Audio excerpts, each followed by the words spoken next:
Hey y'all, I'm James Wright. Welcome to my shop. Today we're making milk paint, and we are going to have a lot of fun. So earlier this year, I was at Lost Art Press, and I got to make this chair with Christopher Schwarz, Rex Kruger, and Owen Reardon, as well as several others. And I had an absolute blast, but I wanted to do this in milk paint. Wait, you want to paint the wood? Not paint, I want to do milk paint. It's kind of like my boiled linseed oil, but with a lot more pigment. And you can do it as almost a stain wash, or you can make it deep, depending upon how thick you apply it and the different types you put on it. There's a problem though. I've tried milk paint several times, and I've never quite gotten it the way I want it.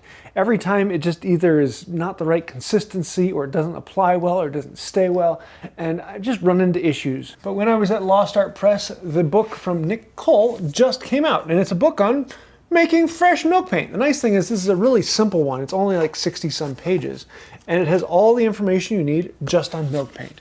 And I thought, let's give it a try. It's a small book that actually goes into the history and background, and there's quite a few pictures in there. So for those of you who don't like reading lots of things, well, there are lots of pictures to take that up. But it also goes through exactly how to make it and what you want to do in the background and how to finish it. Everything you need to know about milk paint, mixtures and ratios and even sources. It even has a cheese recipe for the extra whey, because milk paint is basically cheese.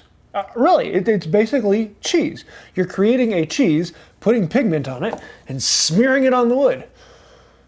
That's milk paint. And personally, I love to make cheese. There's something about having fresh feta and mozzarella and even some cheddars that are kind of nice. Though some of them are a bit difficult to master, cheese making's not that difficult. So milk paint should be relatively easy. But most of the recipes I've come across over the years are actually pretty technical and go through a lot of things, and some of the items they bring up, I just didn't see how they would have used that back in the day, and I've never been able to get decent quality milk paint out of it. So I thought I'd give Nick Kroll's book a try, and lo and behold, we got some milk paint. It honestly only took less than an hour in the kitchen, and the next day I was painting. So let me take you up to the kitchen and show you what all went into it. 2 quarts of milk and 2/3 cup of distilled vinegar. Wait, I need to stop here. If you have any questions, I'll have links down below to the book as well as all the products I used to make this. So if you want to follow along step by step with exactly what I have, you can go get a copy of your own book. It's one of the most affordable ones at Lost Art Press because it really doesn't take up that much. So go pick one of these up, it's worth it. But all that being said, let's get back to making the paint. First thing we need to do is heat the skim milk up to about 100 degrees. And this is best done in a double boiler or some way to bring it up slowly. You don't want to scald it. So I actually put the jug in a pot of water. The pot of water is around 120, 110, and this will allow the milk to slowly come up to the temperature. We want to get it up to around 100 degrees Fahrenheit. I'll mix it in the jug back and forth to make sure I get an even heating and I'm not heating up one area too much. But again, the water is only about 120, and so it doesn't take too long. It takes about 15 to 20 minutes of slowly watching it. Once I get this up to right around 100 degrees, we're ready to start working on the milk and bringing it down into basically a cheese or a quark. So I'm going to dump this straight into the pot without the water in it, and then keeping it right around 100 degrees, we want to then mix in vinegar. And the vinegar is what's going to separate it. So I'm just using simple white distilled vinegar you can get at the grocery store and putting in about 2/3 of a cup. Yeah, this recipe's all over the place with ounces and cups and grams and by eye. The interesting thing is we want to actually spread it in and put it all over the place. And we do not want to mix this. We want it to naturally do its own separation in here. And so pouring it in like this allows it to get all over the place, but then the heat of the milk will actually do the mixing. This is actually a sped up clip of it separating, and you can see how the whey comes out. That yellowish clear liquid around is what we're getting out of the curds, and then the white chunks inside that is what we're keeping. And we're going to let this sit for about 10 minutes, and we're not going to stir it. We're just going to leave it alone and let it separate. And this is literally making cheese. It's kind of fun. Dad, don't stir it! But I want to! No! This is probably the hardest step, is the itch for wanting to stir it, because it looks like it should just be stirred and clumped, but you don't want to do that. Let it sit for 10 minutes, and then we can bring it over and strain off the whey. I have this cheesecloth set aside, and inside it is a strainer underneath the cheesecloth, and that is inside of a bowl to catch everything underneath. We're trying to dry out the curds and get them in more of a clumpy, almost a feta. We don't want a milk, we don't want a cream, we want something that's actually pretty thick. So we're going to come in and rinse the curds, and this will get rid of any excess whey in there and it'll actually dry it out. We're going to do the rinsing 4 times or so until the water coming out of it is running clear. And then we can set it aside and let it fully dry. We want to make sure that this is just the casein from inside, so it is just the simple cheese. And also, we're not doing anything food safe. So I'm doing a lot of things that I would not do cheese making, such as handling it with my hands. But in this case, it's not a problem because it's not a cheese. It's not a food item. This is something that's going to turn into glue. So it's kind of a freeing thing. If you're used to making cheese, this is easier. Here's the liquid you can see that's come out of it when we let it dry. Next, we'll take this cork down to the shop and actually make the paint.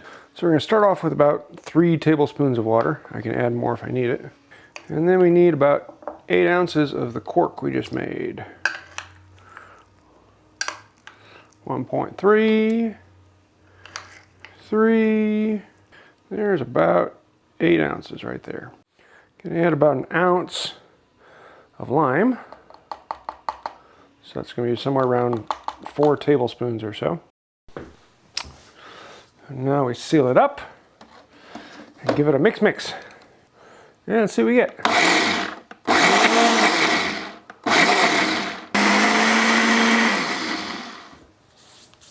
And now for the dangerous part. We need to add the pigment to the water. He says somewhere around 30 grams. So let's try this. That's a lot of pigment. I'm gonna stop there. Just see what we get. That's really blue. Abu Di Abu Dai, that's blue. A little more runny than I want, but not bad. Okay, let's add a little bit of the blue to the white. The idea is you add a little bit of color, you mix it up, you see if you like it, and then you add a little more color and you mix it up and you see if you like it. And you realize the finished painted color is going to be slightly different. Whoa! It's a little lighter than I'd like, so let's try something a little darker. It's a nice cream white. Now let's see what we get. Oh, that's pretty, but I want it a little bit deeper than that. So let's go ahead and add the whole thing to the mix. Yeah, that's the tone I'm looking for. Right there, pretty. So the last thing I want to do before actually painting this is to run it through a filter and make sure I've gotten any grains. The author actually suggests that I do it with the pigment rather than the finished product, but I forgot to do that because I was in such a hurry and getting excited. So now we're going to run this through. It's going to take a little longer because it is pretty thicky and gloopy here, but we're going to just let it sit and run down through and get the paint in the bottom. And there, jar of milk paint.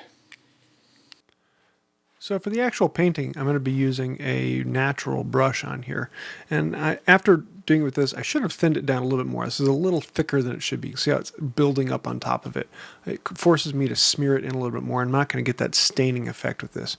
But for the actual test here, I'm wanting to actually paint it, and so it's not a huge issue. But it's nicer to actually build it up in thin coats. This is actually a test board where I want to see what different coats will actually bring out of this. This is the third coat that's going on here. I'm going to put it on a little heavy and then spread it around.